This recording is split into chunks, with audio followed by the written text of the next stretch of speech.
నమస్తే, welcome to hit TV. నేను మీ మాధురి. ఈ రోజు మనతో పాటు ఉన్నారు శివరుద్ర గురూజీ. నమస్తే సార్. నమస్కారం అమ్మా, చెప్పండి. గురూజీ, మనకి శివరాత్రి వస్తుంది. అసలు శివరాత్రి విశిష్టత అంటే మీరు ఏం చెప్తారు? శివరుద్ర సాధువు కాబట్టి ధర్మమే చెప్పాలి, అంతేకాని మేమేం చెప్తాము అనేది కాదు. శాసనంలో ఏముంది, తరతరాల నుంచి మన ఋషి పరంపరలో శివుడి యొక్క ఈ మహనీయమైన రోజు ఎందుకు ఆ శివరాత్రి అయిందో కూడా తెలుసుకోవాలి. చాలామందికి చెప్పాము మేము గతంలో, చాలామందికి ఇంటర్వ్యూస్ కూడా చెప్పాం. అంటే పోయిన సంవత్సరం కూడా నేను మీడియాలోకి వచ్చినప్పుడు కూడా ప్రతి పండుగ గురించి వివరించాను. శివరాత్రి అంటే చూడమ్మా, శివుడు పుట్టినరోజు ఇది. మీరు బర్త్డే చేసుకుంటారుగా, అలాగా శివుడు గ్రహాలన్నిటికీ పరిచయం ఆయనని చేసిన రోజు ఇది. గ్రహాలంటే ఎవరు? 7 లోకాలు ఉన్నాయి మన దగ్గర, కింద 7 లోకాలు ఉన్నాయి పైన. అంటే 14 లోకాలకు అధిపతి ఆయన. అధిపతి అని చెప్పి రుజువు చేయబడిన ఈ రోజు తండ్రి పుట్టినరోజు అన్నమాట. అయితే తండ్రి పుట్టినాడు అని ఎలా నిర్ణయించారనేది తెలియాలి. పుట్టినరోజు అని ఎలా అంటాం మనము? దేవుడు కాబట్టి పుట్టినరోజు అని అంటే ఆవిర్భవించిన రోజు అని అర్థం తల్లి. పుట్టినరోజు అని అనడం ముఖ్యమైనది. లింగ రూపమా లేకపోతే? లేదు, అసలు తండ్రి లింగ రూపంలో లేనే లేడు ఎక్కడ. ఓకే. తండ్రి ఒక ఆత్మబంధువు. ఆయన లింగ రూపాన భక్తులకి దర్శనం ఇచ్చేది కూడా అది లింగం కాదు. అది బాగా గుర్తుపెట్టుకోండి మీరంతా. అంటే యావత్ భక్తులకు తెలియాల్సింది ఏంటంటే, చాలామంది శివుడి లింగం అంటారు. అది శివుడి లింగం కాదమ్మా, అది ఆత్మలింగం. అది అగ్నిలింగం. అది ఎలా అయింది అగ్నిలింగం? ఆత్మలింగం ఎలా అయింది కూడా తెలియాలి. ఇప్పుడు మీరు అడిగినది ఏంటంటే శివరాత్రికి ఉన్న ప్రత్యేకత కాబట్టి అమ్మా, బ్రహ్మ విష్ణువులు ఇద్దరు తగాదుబడిన రోజు. అంటే నువ్వు గొప్ప నేను గొప్ప అని వాళ్ళిద్దరే అప్పుడు సృష్టికి పెద్దలు అని నిర్ణయించుకుంటారు. ఇందులో బ్రహ్మ యొక్క అహంకారం, విష్ణువు యొక్క తెలివితేటలకి చాలా చాలా చాలా ముఖ్యమైన స్థితిగతులు తెచ్చిన రోజు ఇది. ఒకరోజు ఇద్దరు కలిసి నీవంటే గొప్ప నేనంటే గొప్ప అనే మాటలు యుద్ధం చేస్తూ ఉంటారు. చేసుకుంటున్నప్పుడు ఏమవుతుందంటే అమ్మా, మాటల ద్వారా గెలవలేని వాళ్ళు ఆయుధాలు విసురుకుందాం అనుకుంటారు. ఒకరిపైన ఒకరు ఆయుధాలతో దాడి కూడా చేయవచ్చు కదా. ఎవరు గాయపడితే వాళ్ళు ఓడిపోయినట్టు. అలా ఆయుధాలతోని ఒకరిపై ఒకరు దాడి చేసుకుందామన్న సమయానికి ఇద్దరి మధ్యలో నుంచి ఒక అగ్నిస్తంభం వెళ్తుంది. ఓకే. ఆ అగ్నిస్తంభమే ఇప్పుడు మానవులకు తెలియాల్సిన ముఖ్యమైన విషయం. ఒక మానవ శక్తి ఎక్కడి నుంచి ఆవిర్భవించిందో తెలియాలమ్మా. గతంలో కూడా చెప్పాను నేను. ఆ స్తంభం అనేది అలా పైకి వెళ్ళినప్పుడు ఆ వేడిని తట్టుకోలేక, ఆ కాంతిని తట్టుకోలేక వీళ్ళిద్దరూ ఒక నిర్ణయంకి వస్తారు. ఎక్కడి నుంచో వచ్చింది ఈ మాయా అగ్ని స్తంభం. దీన్ని కనిపెడితే, ఎవరు మొదట కనిపెడితే వాళ్ళే గొప్ప. ఎందుకంటే వీళ్ళిద్దరు అప్పటికి నువ్వు గొప్ప నేను గొప్ప అని గొడవ పడుతున్నారు కదమ్మా. సరే పద వెళ్దాం, పద కనిపెడదాం అని చెప్పేసి మహావిష్ణువు వచ్చేసి శ్వేత వారాహమూర్తి, అంటే వారాహ రూపంలో తండ్రి కిందికి వెళ్తాడు కనిపెట్టడానికని. తండ్రి శ్వేత హంసలాగా, అంటే తండ్రి వాహనం కూడా బ్రహ్మది హంస ఇప్పటికి కూడా. ఆయన గారు అలా వెళ్ళి పైకి వెళ్ళిపోతారు వెతకడానికని. ఇద్దరు అలా పైకి బ్రహ్మ వెళ్తాడు, కిందికి తండ్రి వెళ్తాడు మహావిష్ణువు. వెళ్ళినప్పుడు అమ్మ ఎంత కిందికి వెళ్ళినా మహావిష్ణువు కనిపెట్టలేకపోతాడు. ఇంకా నేను అలసిపోయాను, నేను కనిపెట్టలేను దీన్ని, ఇంకా బ్రహ్మే కనిపెట్టిండవచ్చు, బ్రహ్మ గొప్పవాడేమో అన్న ఆలోచన వస్తుంది అప్పటికి ఆయనకి. ఇక విష్ణువు పైకి వచ్చేస్తాడు ఇక ఒప్పుకోవడానికని. అప్పటికి బ్రహ్మ ఇంకా వెతుకుతూనే ఉంటాడు, పైకి వెళ్తూనే ఉంటాడు తల్లి. పైకి వెళ్ళినప్పుడు అక్కడ నుంచి పైనుంచి మొగలి పువ్వు పడుతూ ఉంటుంది. పైన ఆకాశం నుంచి పడుతున్న తరుణాన్ని బ్రహ్మ అడుగుతాడు, ఓ కుసుమ, మీరు చూసారా ఈ అగ్నిస్తంభం ఎక్కడి నుంచి వస్తున్నదో? ఇంతటి కాంతి దగదగామని మెరుస్తూ ఉంది, మా మతి పోయేలా ఉంది, ఎక్కడి నుంచి వస్తుందో చెప్పండి అని అన్నప్పుడు ఆ మొగలి పువ్వు ఆడిన అబద్ధం బ్రహ్మకి పూజలు భూమండలంలో అందకుండా చేస్తుంది. ఆ మొగలి పువ్వు తెలివిగా ఏమంటుందంటే అమ్మ, మేము చాలా సంవత్సరాల నుంచి చూస్తున్నాము, ఈ అగ్నిస్తంభం పైనుంచి వస్తుంది అని అంటది. అన్నప్పుడు బ్రహ్మ ఏమనుకుంటాడు, ఇంకా పైనుంచి వస్తుందని కనిపెట్టేస్తాడు కదా, కాబట్టి ఆయన్నే గెలుపు. ఆయన గారు ఆనందంగా కిందికి వచ్చేస్తారు తల్లి. కిందికి వచ్చేసినప్పుడు విష్ణువు అక్కడ కొంచెం అలసిపోయినట్టు కూర్చుంటాడు, ఎందుకంటే నేను ఓడిపోయాను కదా అన్నట్టుగా. అప్పుడు బ్రహ్మ వచ్చేసి విష్ణు మహానీయుడు చెప్పిన మాటలు అంటాడు, బ్రహ్మ నేను చూడలేకపోయాను ఎక్కడి నుంచి వస్తుందో, కాబట్టి మీరే గొప్పవాళ్ళు అని అన్నప్పుడు బ్రహ్మ నేను చూశాను, అది ఆ అగ్నిస్తంభన చాలా పైనుంచి ఆకాశం నుంచి వస్తుంది అని అంటాడు. అలా ఆకాశం నుంచి వస్తుంది అని అన్న ఆ వర్డ్కే తండ్రి ఖడ్గం విసిరి బ్రహ్మ యొక్క ఈ 5వ తల లేపేస్తాడమ్మా శివుడు. ఎందుకంటే ఆయన అబద్ధాలు ఆడతాడు కాబట్టి. ఎందుకంటే ఎక్కడి నుంచి వచ్చిందో తెలియదు, అంటే కనిపెట్టలేడు. ఆ ఐదో కపాలం అబద్ధం ఆడింది. అబద్ధం ఆడడం వల్ల తండ్రి ఈ పైన తల పోతుంది. ఎందుకంటే తండ్రి పైకి పోయాడు కదా చూడ్డానికి. ఈ ఉమ్, పైన తల తీసేస్తాడు తండ్రి వీరభద్ర రూపంతో. ఓకే. చేసినప్పుడమ్మా ఎంతో ఉత్కంఠమైన కంఠం వినబడుతుంది. చాలా భయంకరంగా, బ్రహ్మ దేవాది దేవతలమైన మీరు అబద్ధాలని ఆడకూడదు, నాలుక చాలా పదునైనది, రాతలు రాసే మీరే అంతటి అవగాహన లోపితమైన మాటలు వదలడం చేత మీరు మానవాళికి ఏమి ఇవ్వగలరు అని చెప్పి నా ఉత్కంఠమైన కంఠం ఎవరి దాన్ని కనిపెట్టడానికి చూస్తారు. ఇద్దరు అడుగుతారు కదా, మీరెవరు మీరెవరు అని అడుగుతారు కదమ్మా. ఉమ్, అడిగినప్పుడు తండ్రి అంటాడు, నేనే మహాముఖంటిని, మూలనాథుడిని, ప్రాణదాతని అని అంటాడు. అన్నప్పుడు చూడాలని అనుకుంటారు కదా, ఎందుకంటే ఏదో మాయా అగ్ని స్తంభన అనుకుంటారు వాళ్ళంతా ఆ స్తంభాన్ని. కాబట్టి తండ్రి ఒకసారిగా కనబడతాడమ్మా, స్ఖలుడై కనబడతాడు. ఎటు చూసినా శివుడే కనబడతాడు వాళ్ళకి. ఉమ్, ఆకాశం పైన శివుడే కనబడతాడు, భూమండలం మీద శివుడే కనబడతాడు, ఇటు ఎడమ ఇటు కుడి ఎటు చూసినా దగదగ దగదగదగ మెరుస్తుంటాడు తండ్రి. ఓకే. త్రిశూలం పట్టుకొని అలా నిల్చున్నాడు పశుపతిలాగా. అప్పుడు వాళ్ళు అడుగుతారు, మీరే గొప్ప వాళ్ళని రుజువేంటి, మేము వీటిని అయితే కనిపెట్టలేకపోయాం, మరి మీరు ఇంతటి వేడి ఇంతటి కాంతి అయిన ఈ అగ్ని స్తంభాన్ని తాకాలి, దాన్ని మీరు పట్టుకొని చూయించాలి, మేము అప్పుడే నమ్ముతాం మీరు గొప్పవాళ్ళు అన్నప్పుడు తండ్రి ఆ స్తంభాన్ని ఇలా పట్టుకుంటాడు తల్లి, ఆ అగ్ని స్తంభాన్ని. ఉమ్, ఆ అగ్ని స్తంభాన్ని పట్టుకున్న తర్వాత ఆ అగ్ని స్తంభాన్ని ఈ చేత్తో అంటే మోచేయితో ఇలా గట్టిగా కొడతాడమ్మ. ఉమ్, కొట్టినప్పుడు అది తెగుతుంది. ఆ మధ్యలో ఉన్న అగ్ని స్తంభం రెండు విధాలుగా, అటు పైనకు ఒక ముక్క కిందికి ఒక ముక్క అవుతుంది.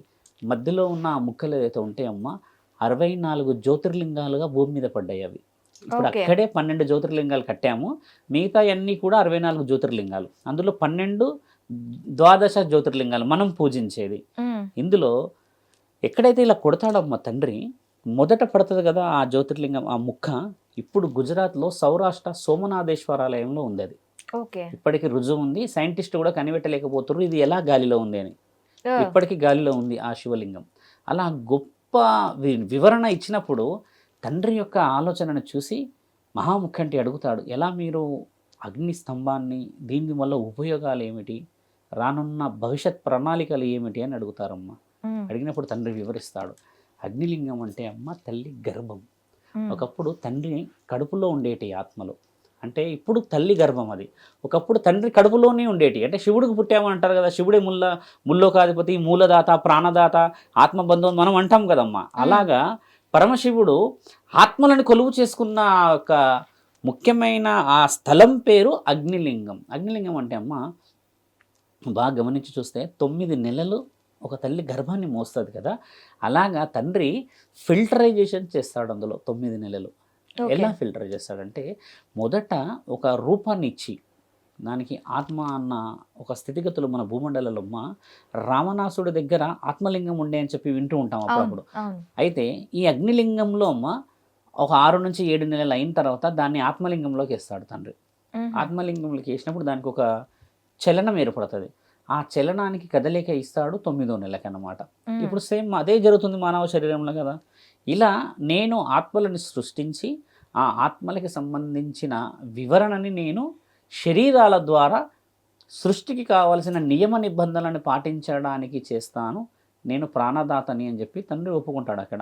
వీళ్ళు చాలా ఆశ్చర్యపోతారు ఆ విషయానికి. ఉమ్, అంతటి వివరణ అలా ఉందా, ఆత్మలింగం అలా వచ్చింది, తర్వాత చూస్తే అగ్నిలింగం ఇలా వచ్చిందా అని అంటారు. ఈ రెండిటికి వివరణ మానవ శరీరాలకి చెప్పాలి, ఎందుకంటే వివరణ తెలియాల్సిన అవసరం ఉంది. ఉమ్, అగ్నిలింగం మానవ శరీరంతో ఎలా సంబంధమై ఉన్నదంటే అమ్మ, ఒకప్పుడు శరీరాల ద్వారా పుట్టకపోయేవాళ్ళు మనుషులు. ఇప్పుడు స్త్రీ పురుషుల కలయికతోనే శరీరాలు ఉన్నాయి. ఉమ్, ఇప్పుడు అండం పిండం కలిస్తేనే ఒక బిడ్డ రూపం ఏర్పడుతుంది కదా, అలా లేకుండే తండ్రి ఇక్కడ 9 నెలలు పెట్టి ఆత్మలింగం చేసి ఆత్మలింగాన్ని ఒక పండులో పెట్టేవాడు.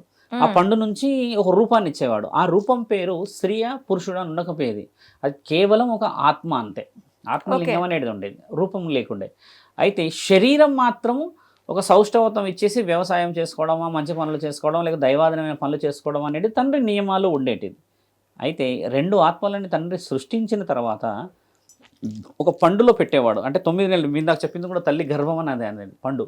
ఆ అగ్నిలింగంలో 9 నెలల వ్యవధి అయినప్పుడు తండ్రి వచ్చేసి దాన్ని ఒక పరిపూర్ణమైన స్థితికి తెచ్చి ప్రాణం పోసేవాడు. ఉమ్, ఈ ప్రాణం పోయడం ఆ 2 ఆత్మలు చూసి చాలా ఆశ్చర్యంగా ఫీల్ అవుతూ ఉంటాయి. అంటే వాళ్ళ యొక్క అనుభూతి అదేంటి, సాయంత్రానికి వస్తారు, అదేదో పండుని తీసేసి సిద్ధం చేసి పెడతాడు, అందులో నుంచి ఒక గాలి రూపాన ఒక ఆత్మ బయటకు వచ్చేస్తుంది. దానికి పనులప్పి చెప్పేస్తాడు, తదాస్తు అని వెళ్ళిపోతాడు. ఇదేమిటి అని ఆలోచించేసి అసలు అందులో ఏమున్నదో అని మన వాళ్ళు చూడాలని కొంచెం ఉత్సాహాన్ని ప్రదర్శిస్తారమ్మా. నెక్స్ట్ డే తండ్రి వచ్చేలోపు ఆ పండు తీసేసుకుంటారు. తీసేసి తెంపుతారు అక్కడి నుంచి. ఆ పండు తెంపినప్పుడు తీసి అంత వివరంగా చూస్తే ఏముండదు అందులో. అండ్ పండులో ఏం కనబడతలేదు ఏంది అసలు దీని వివరణ. ఎందుకంటే ముల్లోకాధిపతికి ఏంటంటే ఎవరు పట్టుకుంటారో వాళ్ళకే కనబడుతుంది ఆ శక్తి. తర్వాత తండ్రి వచ్చే సమయానికి ఈ పండు గబగబా ఇద్దరు సగం సగం తినేస్తారమ్మా. ఇద్దరికి ఉన్నారు ఆడ కళాకారులు. తీసేయడం చేత ఆ పండుని తండ్రి వచ్చేసి కనిపెడతారు. ఈ కొమ్మలో నుంచి ఒక పండు కిందికి తీశారు, ఏదో జరిగింది ఇక్కడ అని చెప్పేసి తండ్రి ఆశ్చర్యాన్ని వ్యక్తపరుస్తాడు. ఏం జరిగింది ఇక్కడ అంటే చెప్పరు వాళ్ళు. ఇక పైన నేను రావాల్సిన అవసరం లేదని నాకు అర్థమయ్యింది. మీరే మానవుల అభివృద్ధి కార్యక్రమాలని, మీ జీవన వృద్ధి కార్యక్రమాలను చేసుకోవచ్చు, తదాస్తు అస్తు అని చెప్పేసి తండ్రి ఆశీర్వాద బలం ఇచ్చి ఎనికి మరుతూ ఉంటే వీళ్ళు కొంచెం అక్షర్యంతో భయంతో వచ్చి అడుగుతారు, మమ్మల్ని క్షమించండి, మేము ఆ పండు తీసాం, మీరు రారు అని అన్న ఆ తరుణం మాకు భయాన్ని కలిగిస్తుంది. అసలు ఎందుకు ఏంది అంతరార్థం? ఇప్పుడు మీరు వచ్చే ప్రతిరోజు ఒక గాలిని ఒక ఆత్మని సృష్టించి వెళ్తారు. ఇక్కడ మీరు లేనిది మేము ఇలా సృష్టించుకోగలం? మాకైతే అంత శక్తి లేదు, మీరు సృష్టించిన వాళ్ళమే మేము కదా అని కొన్ని వ్యక్తపరిచినప్పుడు అమ్మ తండ్రి వివరిస్తాడు. ఏం చేశారో చెప్పండి అని అంటే, పండు తీసాము, పండు తీసాక ఈయన గారేమో దాంట్లో అంతా వివరణ చూసేసి మీరు వస్తున్న సమయానికి మొత్తం తినేసాడు. ఆ బయట మొత్తం పండు అంటే బయట లోపల ఉంటుంది కదా, బయట ఉన్నదంతా తినేసాడు. తర్వాత మిగిలినదంతా సగాన్ని నేను తినేసాను, ఆ లోపల ఉన్న పండు అదంతా తినేసాను అంటాడు. తండ్రి చిరునవ్వు నవ్వి అంటాడు, పైన తిన్న వాళ్ళు గర్వాన్ని దాలుస్తారు, లోపల తిన్న వాళ్ళు వీర్యాన్ని దాలుస్తారు. ఇక్కడ ఎవరైతే బయట తింటారో వాళ్ళకు అండాశయాలు విడుదలవుతాయి, ఎవరైతే లోపల పండును తిన్నారో వాళ్ళకు పిండం విడుదలవుతుంది. ఆ అండం పిండం కలిగినాక నేను బ్రహ్మాండాధిపతిని కాబట్టి గర్వానికి నేను ఆత్మని పంపిస్తాను, అది 7వ నెల కానీ 5వ నెల కానీ అంటాడు. అన్నప్పుడు వాళ్ళకి మళ్ళీ ఆశ్చర్యం, అలా ఎలా, అసలు ఎలా కుదురుతుంది అని అన్నప్పుడు ఇద్దరి మధ్యలో చలనాలు మొదలవుతాయి. అప్పటి వరకు వీళ్ళు గాలి రూపాన్ని వాళ్ళు చేసే పనిలో ఉన్న వాళ్ళు రూపం ఎత్తుకుంటారమ్మా. స్త్రీ రూపం, పురుష రూపం. ఇది పురాణాలలో కూడా రాసింది మన దగ్గర బాగా.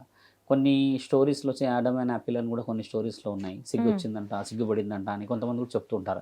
ఇలా తండ్రి ఏం చేస్తాడంటే అమ్మా, వాళ్ళకి ఆ ప్రాణానికి సంబంధించిన విషయం ఇచ్చాక మీ ఇద్దరు ఏ రోజైతే వివరణకి ముందుకెళ్ళినారో ఆ తర్వాత జరగబోయే కార్యక్రమంలో నా అనుమతి లేనిది ఆత్మ మీ శరీరములకి రాదు కాబట్టి నేను బ్రహ్మాండాధిపతిని అని అంటాడమ్మా. అనేసి తదాస్తు అని వెళ్ళిపోతాడు. అలా సృష్టి ఆవిర్భావం మొదలైంది అని చెప్పేసి తండ్రి వివరిస్తాడు అక్కడ వాళ్ళకి. ఆ వివరణని చూసిన బ్రహ్మ విష్ణువులు అసలు ఎంతటి స్పష్టత, ఎంతటి ఆలోచన, మేమే మీరు గొప్ప నేను గొప్ప అని కొన్ని విషయాలు మాట్లాడుతూ వస్తున్నప్పుడు అసలైన గొప్ప అసలైన వివరణ మీరు ఇచ్చారన్నప్పుడు బ్రహ్మ ఆ తల తీయడం చేత అమ్మ భూమిపై నీకు పూజలు ఉండవు, దైవ కార్యక్రమం చేయాల్సిన నీవు నాలుకతో అబద్ధాలు ఆడడం చేత నీవు రాత మాత్రమే రాయగలవు, పుట్టుక మరియు మరణం అనేది కూడా నీకు తెలియదు. రాత మాత్రమే రాస్తాడు బ్రహ్మ, అంతేకాని దానికి ఒక ఎండ్ పెట్టడు, ఒక స్టార్ట్ ఉండదు. అందుకని ఆయన ఏం చేస్తారంటే ఓన్లీ జనరేటర్ అయిన అంతే. తర్వాత ఆర్గనైజేషన్ చేసేదంతా విష్ణు మహానీయుడు. అలంకరణ, జీవిత లక్ష్యాలు, ఉద్యోగము, సంసారం, సౌభాగ్యం, మంచి చెడులు అన్నీ ఆయన ఇప్పుడు తండ్రి చూసుకుంటాడు మహావిష్ణువు. ఆ తర్వాత అంతిమ స్థితి అంటే నిన్ను నీ యొక్క స్థితిగతిని పూర్వ వైభవానికి తీసుకెళ్ళడానికి నిన్ను అగ్నిలింగంలోకి మళ్ళీ కలుపుకుంటాడు ఆయన. అంటే డిజాల్వర్, అంటే నిన్ను ఆయన ఏ పరిస్థితి వచ్చినా కూడా మరణం తథ్యం కాబట్టి జన్మ కావాలంటే పరమశివుడి ద్వారాని ఆత్మబంధన, మరణం కూడా పరమాత్ముడి దగ్గరికి పోవడానికని స్వీకరించడానికి శ్మశానంలో కూర్చుంటాడు. ఇంత శాస్త్రం దాగుంది కదా ఇందులో. ఆ రోజు వాళ్ళందరూ నిర్ణయించుకొని ఒక మహానీయుడి యొక్క ఆలోచనలను మెచ్చి బలమైన పండగ చేస్తారమ్మ వాళ్ళు. ఆ చేసిన పండగని మెచ్చింది పరమశివుడు కాబట్టి ఆ రోజు మహాశివరాత్రి ఒకవాడు. రెండో వాడు ఈ వివరణ అంతా జరిగింది అరుణాచల క్షేత్రంలో. ఇప్పుడు ఉంది కదా అరుణాచలం, తమిళనాడులో ఉంది కదా, ఆ అరుణాచల క్షేత్రంలో జరిగింది ఈ విషయం. అప్పుడు అంటే చాలా చాలా పురాణమైన విషయాలు. అలా జరిగినది దైవాధీనమైన ఒక రోజు తల్లి శివరాత్రి. రెండో విషయం వచ్చేసి ఒక రాక్షసుడికి బ్రహ్మ వరం ఇస్తాడు. అహం లేని వాడి చేతిలో నా మరణం ఒకే దెబ్బతోనే చావాలి, ఒక దెబ్బతోనే చావాలి, ఆయన గారికి అహం ఉండకూడదు అంటారు. ఇప్పుడు అహం లేని వాళ్ళు ఎవరున్నారు ఈ లోకంలో? కంపల్సరీ అహం ఉంటుంది ఎవరికైనా. ద్వేషము, దుఃఖము, మంచి చెడు అన్నీ అయితే ఉండక తప్పదు ఒక శరీరంలో. కానీ అహం లేనివాడు ముక్కంటి. ఎందుకు లేదు అన్న విషయం తెలుసుకోవాల్సిన సమయం కాబట్టి అమ్మ గరళం వచ్చేసి ఆయన కంఠంలో ఉంటుంది. గరళాకంఠుడు నీలకంఠుడు అంటారు కదా, విషాన్ని మింగిన వాళ్ళకి మరి ఏ స్వార్థం ఉంది తల్లి? ఎందుకంటే లేదు. అమృతాన్ని దేవతలకి ఇచ్చేసి ఆయన విషాన్ని పెట్టుకున్నాడు కాబట్టి ఆయన గారికే స్వార్థం లేదని రుజువు చేస్తారు అక్కడ. అయితే బ్రహ్మన్ అవుతాడు, ఉరియమ్మ వీడు ఇలాంటి వరం కోరుకున్నాడు, అసలు ఈ సృష్టిలో ఎవరు లేరు అలాగా, ఎవరికైనా అహం తప్పదు అది. సరే ఏదో మొత్తానికి అయితే అటు ఇటు ఆలోచన చేసి తదాసు అని వెళ్ళిపోతాడమ్మా. వెళ్ళిపోయిన తర్వాత ఆయన గారు చేసిన కొన్ని భూమండలానికే కానీ దైవానికే కానీ మంచి కార్యక్రమాలు, సృష్టికి చేసిన కొన్ని కార్యకలాపాల వల్ల సృష్టి చాలా బాధపడుతుంది.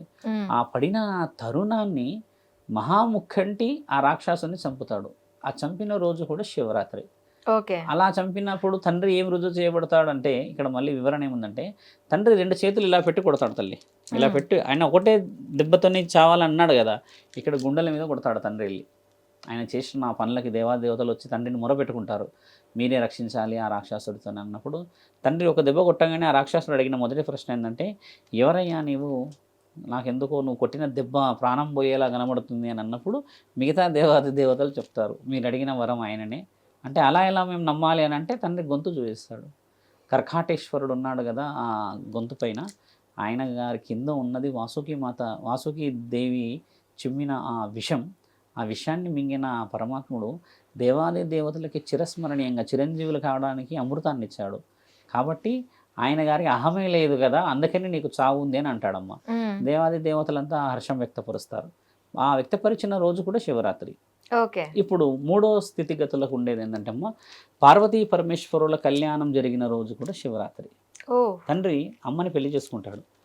ఎలా పెళ్లి చేసుకుంటాడు చూడండి, వివరణ చాలా ముఖ్యం. ఇక్కడ ఇద్దరు ఉన్నారు, పార్వతీదేవి రూపాలు 2, సతీదేవి ఒకటి, పార్వతీదేవి అలా ఉండదు. సతీదేవియే పార్వతీ మాత. సతీదేవి అనేది ఎక్కడ వచ్చిందంటే, తల్లి వచ్చేసేసి దక్షుడు చేసిన యజ్ఞంలోకి వెళ్ళడం చేత సతీదేవి అన్న బిరుదుని అమ్మ ఎంచుకోబడ్డది. ఎలా ఎంచుకోబడ్డదో కూడా మీకు వివరిస్తాం. తల్లి ఏమంటుందంటే, తండ్రిని తల్లి చూసి చాలా ఇష్టపడుతుంది. ఆయన ప్రేమ, ఆయన అనురాగము, ఆయన యొక్క దీక్ష, నియమాలు, నిబంధనలు ఇవన్నీ చూసి చాలా ఇష్టపడుతుంది తల్లి. తండ్రిని చాలా చాలా చాలా చాలా తీవ్రమైన ఇష్టం వ్యక్తపరిచిన తర్వాత తండ్రి కూడా అమ్మను ఒప్పుకుంటాడు. తల్లికి స్వయంవరం చేస్తుంటారు దక్షుడికి ఏంటంటే అమ్మ స్వయాన మామకి అల్లుడు అంటే ఇష్టం ఉండదు. ఇక్కడ దేశదిమ్మరి, ఎప్పుడు చూసినా విభూతి పూసుకుంటాడు, దుమ్ములో ఉంటాడు, దుస్తులు ఏమీ ఉండవు, ఆ పులి చర్మము ఏనుగు చర్మము చుట్టుకొని ఎక్కడో కూర్చుంటాడు శ్మశానంలో అని కొన్ని వ్యక్తపరుస్తాడు. ఏ తండ్రికైనా బిడ్డ బాగుండాలనే ఉంటుంది కాబట్టి ఆయన ప్రేమ ఆ విధంగా చూయిస్తే, తల్లి పార్వతీమాత మాత్రం ఆయనని మహారాజులాగా యువరాజులాగానే చూస్తుంది. చూసిన ఆ తరుణం ఏర్పడినప్పుడు స్వయంవరం ప్రకటిస్తారు మన పార్వతీమాతకి. వచ్చిన రాజులందరూ ఇంకా వారి యొక్క విద్యలు, వారి యొక్క అన్ని ఆలోచనలు చూపిస్తున్న తరుణంలో తల్లి ఎవరిని నచ్చదు. తండ్రిది విగ్రహం ఉంటుంది అక్కడ. ఎందుకంటే తండ్రి పెళ్లి చేసుకోక ముందుకు ఆయన ముల్లోకాధిపతి, అంటే ఆయననే పశుపతినాథుడు అంటారు ఆయన. అంటే ఆయన ప్రతి జీవరాశికి ఆయనే అధిపతి అనమాట. ఆయన గారిని చూసి ఆ విగ్రహం అక్కడ ఉన్నది చూస్తారు. అక్కడ ఉన్న భటులు, రాజులు అంతా వీళ్ళందరూ ఏం చేస్తారంటమ్మా, ఆ రాజమందిరంలోకి తండ్రి విగ్రహం కూడా తీసుకొచ్చి పెడతారు అక్కడ పూజకి. అమ్మ ఏం చేస్తుంది అంటే, వీళ్ళందరిని వదిలిపెట్టేసి తీసుకెళ్ళి ఆ విగ్రహానికి వేసేస్తుంది. నాకు ఈయన నచ్చాడు. తండ్రికి చాలా కోపం వస్తుంది దక్షుడికి. పార్వతి ఎలా ఉంది నీకు, మర్యాద లేకుండా వచ్చిన వాళ్ళందరినీ నువ్వు అవమానపరుస్తున్నావు. నువ్వు వచ్చిన వాళ్ళల్లోనే నువ్వు ఎవరినైనా ఎన్నుకోవాలి, వాళ్ళ నుంచే ఎంచుకున్న తర్వాతే నీ స్వయంవరంని నేను వివాహ మహోత్సవాన్ని ప్రకటిస్తాను అని అంటే తల్లి వినదు. తండ్రి విగ్రహాన్ని ఇలా పట్టుకుంటుంటుంది, కొంచెం బాధపడినప్పుడు పిలువు ఆయన గారిని అని చెప్పి గట్టిగా అరుస్తాడు. అడిగినప్పుడు తల్లి బాధపడ్డప్పుడు ఒకసారి ఆ విగ్రహంలోకి తండ్రి వస్తాడు. వచ్చేసి పార్వతీమాతను తీసుకొని వెళ్ళిపోతాడు. ఇలాగ తీసుకొని వెళ్ళిపోయిన తరుణం మన దగ్గర దక్షయజ్ఞం అనే సినిమాలో ఉంది. మన దగ్గర ఆ ఎన్టీఆర్ గారు తీశారు, చాలా వివరంగా చూపిస్తారు. చాలా బాధ అవుతుంది. తర్వాత అమ్మకి చెప్తాడు, వివాహం అనేది ఇంటిలో జరగాలి కాబట్టి తల్లిని అందరినీ ఒప్పించి చేసే ఆ వివరణ చాలా బాగుంటుందని చెప్పి అమ్మకి మళ్ళీ పెళ్లి వివరణ తీసుకొస్తే, పార్వతీమాత తల్లి ఒప్పుకోదమ్మ. మళ్ళీ నాకు అల్లుడు ఇష్టమే, కానీ ఆయన అందరిలాగా రాజులాగా రావాలి. ఆ విభూది రాసుకొని, చితాభస్మం రాసుకొని, త్రిశూలం పట్టుకొని, ఆ కేశాలన్నీ వదిలిపెట్టేసేసి, ఎలా అంటే చూడ్డానికే ఎంతో అందహీనంగా ఉన్నాడు అన్న వ్యక్తపరిచేసి మాట చెప్పినప్పుడు పార్వతీమాత తండ్రికి చెప్తుంది, ఇలా అంటున్నారు మిమ్మల్ని రమ్మని, మీరు ఇలా వస్తే అమ్మగారు పెళ్లి విషయాన్ని ముందుకు తీసుకెళ్తారంట అని అన్నప్పుడు, ఓహో దాంట్లో తప్పేముంది, అత్తగారి యొక్క ఆ కోరికని తీరుస్తాను నేను అని చెప్పేసి తండ్రి అంగరంగ వైభవంగా సిద్ధమై వస్తాడు. చూడ్డానికే దేవాది దేవతలకే అసూయ కలిగే అందంతో వస్తుంటాడు. ఎందుకంటే శివుడు చూడండి, అంటే దేవుళ్ళు అందరూ అందంగానే ఉంటారు, కానీ ఈయన అందం వేరు. ఎందుకంటే చంద్రుడిని పెట్టుకుంటాడు, ఆయన రూపమే వేరు. ఈ సర్ఫాన్ని పెట్టుకుంటాడు, ఆయన రూపమే వేరు. చితాభస్మాన్ని రాసుకుంటాడు, ఆయన అందమే వేరు. ఇలాంటి అన్నింటినీ తీసేసి తండ్రి ఏం చేస్తాడంటే అమ్మ వజ్రాలు వైడూర్యాలు అన్నీ పెట్టేసేసుకొని ఒక గాంభీర్యంగా వస్తుంటాడు. ఇక ఇంత ఎత్తుంటాడు, వస్తుంటాడు. అప్పుడు ప్రమదగణాలు అటు బ్రహ్మ విష్ణువు దేవాది దేవతలు రథాలలో వస్తుంటారనమాట. ఎందుకంటే శివుడి పెళ్ళి కదా. ఇక ఓ పెద్ద, ఇప్పుడు మనం భరాత్ ఎలా తీస్తారు తల్లి, ఇక్కడ అంగరంగ వైభవంగా పెళ్లి కొడుకు వస్తుంటే అలా తీసుకొస్తుంటారు. అలా తీసుకొస్తుంటే పొలి మీద దాటుతారు. అమ్మ ఉన్న ఆ పార్వతీమాత ఉన్న ఊరికి వస్తారు. ఇంకా ఎందుకంటే పెళ్లి జరిగేది కూతురి ఇంటికాడే కాబట్టి అందరు వచ్చినప్పుడు ఊర్లో ఉన్న వాళ్ళు అందరూ చూస్తారు తల్లి. ఆహా ఎంత అందంగా ఉన్నాడు శివుడు, చూడముచ్చటగా, ఎంతటి వీరుడు నీ అల్లుడు అని చెప్పేసి ఊర్లో ఉన్న వాళ్ళందరూ చెప్పుకుంటూ ఉంటారు. ఇలాగా చెప్పుకుంటున్నప్పుడు ఆ మాట ఈ మాట అల్లుడు వచ్చిండు అని చెప్పేసి అత్తకు కూడా తెలుస్తుంది తల్లి. అత్త కూడా బయలుదేరుతుంది. ఇక ఓహో అల్లుడు వస్తున్నాడు, రాజులాగా వస్తున్నాడు అంట అది అని చెప్పి ఆనందంగా ఆవిడ వచ్చి చూడడానికి నించుంటుంది. ఆ ద్వారం దగ్గర నుంచున్నప్పుడు అందరూ పొగుడుతూ ఉంటారు శివుడిని, ఎలా ఉన్నాడు ఎలా ఉన్నాడు అని. చూస్తే ఈవిడ కూడా వస్తుంది. ఫస్ట్ నంది, తర్వాత ప్రమదగణాలు, విష్ణువు, బ్రహ్మ, దేవాది దేవతలు అందరి మధ్యలో వస్తుంటాడు తండ్రి. చూసేసరికి ఈ అత్తగారు బారెడు కళ్ళు పెట్టి ఇలా పైకి ఎక్కి చూసేవరకు తండ్రి చేతిలో ఒక కంచం పట్టుకొని భిక్షం అడుకునేవాళ్ళలాగా వస్తుంటాడు. అంతే, ఆయన అలాగే కనబడతాడు ఇలా భిక్షం పట్టుకొని, చేతిలో ఒక కంచం పట్టుకొని తండ్రి నడుచుకుంటూ వస్తుంటాడు అనమాట, త్రిశూలం పట్టుకొని. ఇది ఎక్కడ గోలరా బాబు, నేనేం చెప్పాను, ఆఖరికి మళ్ళీ ఒక భిక్షగాడిలాగానే వస్తున్నాడు అని చెప్పేసి ఆవిడ మళ్ళీ కోపాన్ని వ్యక్తపరుస్తుంది. పార్వతీమాతని పిలిచి గట్టిగా అడుగుతుంది, నేనేం చెప్పినా రాజులాగా రమ్మన్నాను కదా, ఆఖరికి మళ్ళీ ఆ భిక్షగాడిలాగానే వస్తున్నాడు అని అంటే, మిగతా వాళ్ళు అంటారు లేదు లేదు ఆయన రాజులాగానే వస్తున్నాడు అని అంటే, లేదు లేదు ఆయన భిక్షగాడిలాగా వస్తున్నారు, మీరందరూ మాయ చేస్తున్నారు అని అంటే, అప్పుడు పార్వతీమాత చెప్తుంది, అమ్మ నా మనసుతో నేను ఇష్టపడ్డాను కాబట్టి నీ అల్లుడు నీకు భిక్షగాడిలాగే కనబడతాడు తల్లి. ఒకసారి నా మనసులాగా చూడు, నేను పార్వతీమాత కదా, నా కళ్ళతోని చూడు, ఆయన యువరాజా మహారాజా లేకపోతే దేశాన్ని వెళ్ళిన ఒక మహానీయుడిలా కనబడతాడని అంటే ఆమె అలిగి వెళ్ళిపోతుంది. ఇప్పుడు కలియుగంలో ఏం తెలుసా, ప్రతి బిడ్డ ఇష్టపడ్డ ఆ యువకుడు ఎవరైతే ఉంటారమ్మో వాళ్ళ తల్లిదండ్రులు అలాగే చూస్తారు. చూడండి భిక్షగాడిలాగే చూస్తారు. అల్లుడు ఎంత అందంగా బిడ్డను చూసుకున్నా, అల్లుడు ఎంత వివరంగా బిడ్డను చూసుకున్నా కూడా ఇష్టపడ్డది కాబట్టి అతను నచ్చదు, భిక్షగాడిలాగానే చూస్తుంది. ఎందుకంటే ఈమెకి నచ్చినోడు ఎలా ఉన్నా సరే కూతురు మనసులో ఉన్నాడా లేదా అనేది అవసరం లేదు. అల్లుడు నీవు నచ్చిందంటే అయిపోయి, ఇంకా ఈ సంసారం ఇష్టంగా ఉన్నదా కష్టంగా ఉందా నష్టంగా ఇప్పుడు కలియుగంలో వర్తిస్తుంది కదా.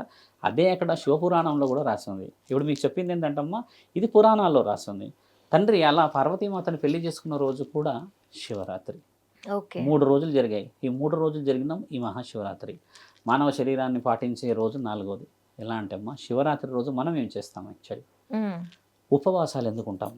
ఉపవాసాల్లో ముఖ్యమైనది ఏంటి, పూజా నియమ నిబంధనలు ఏమిటి చాలామందికి తెలియదు. శాస్త్రం పాటిస్తున్నాం అంతే. పెద్దలు ఉపవాసం ఉన్నారు, పిల్లలు ఉపవాసం ఉన్నారు, దాని అర్థం అనేది ఎక్కువ శాతంగా తెలియదు ఎవరికి.